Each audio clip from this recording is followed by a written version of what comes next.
To celebrate 700,000 followers, I'm doing a macaron tutorial. I've been making this recipe for years, and it definitely guarantees a stable yet light and airy macaron shell. Macarons aren't quite the crisis of a cookie people deem them to be, and they're actually fairly simple. You just need the right recipe and instructions. So for step 1, all you're going to do is blend up your powdered sugar and almond flour in a food processor to eliminate any chunks that you may have. I usually do this twice, but that's not necessary. Step 2, wipe down your mixing bowl and saucepan with lemon juice to eliminate fat residue. Step 3, take 1 portion of your egg white and add it to your dry ingredients to form a paste. This is also the stage where you want to add your food coloring. Step 4, add your other portion of egg white to your mixing bowl. Step 5, you're going to add your sugar and water to a saucepan and put it over medium-low heat. If you have a food thermometer, you can wait till it gets to 244 degrees, or you can do what I do and do the raindrop method.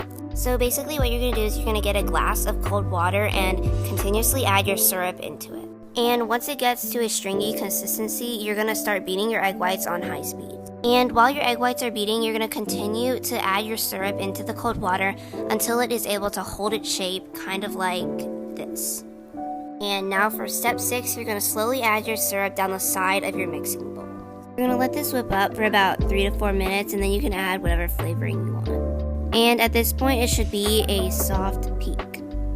And now for step 7, you're going to slowly start adding your meringue into your paste. The whole point about mixing this is to try to get the air bubbles out. So what I usually do is I fold the batter and then I spread it out kind of like this. And you're going to continue doing this until you're able to form a figure 8. Also, what I love about this method is that it's very difficult to overmix your batter. And now for step 8, you're going to add your macaron batter into a piping bag and pipe them out onto a parchment paper lined tray. For step 9, you're going to tap your tray on your counter to eliminate all the air bubbles. And if you see in this next clip, I usually turn my tray to just make sure I have all the air pockets out. And if you're like me and you don't have tons of trays to use, just slide the parchment paper right off and continue piping.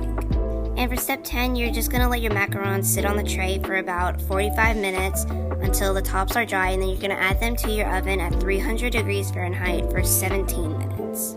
And for step 11, I usually puncture my macaron shells to make sure that the filling doesn't seep out the side. And lastly, all you have to do is add your filling, smush the shells together, and you are done.